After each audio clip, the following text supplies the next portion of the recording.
একদিন একটি টোকাই রাস্তা দিয়ে বোতল টোকাতে টোকাতে যাচ্ছিল।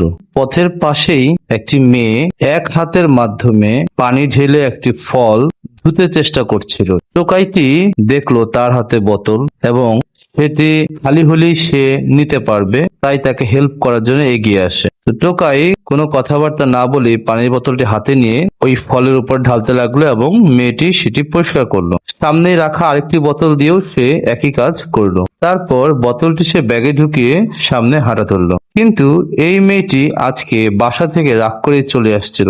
বাসায় আর যাবে না বলেই প্রতিজ্ঞা করেছে, তাই তার থাকারও কোনো জায়গা নেই। যেহেতু এই টোকাইটি বোতলগুলো নিয়ে গেল, তার মাথায় হুট করে একটি বুদ্ধি আসলো যে এই টোকাই আমাকে রাখতে পারে। তাই সে টোকাইকে তার সবকিছু দিয়ে টোকাইয়ের সাথে যাওয়ার জন্য টোকাইকে বোঝাতে লাগলো। টোকাইটি এই দেখে সৃষ্টিকর্তার কাছে শুকরিয়া আদায় করলো।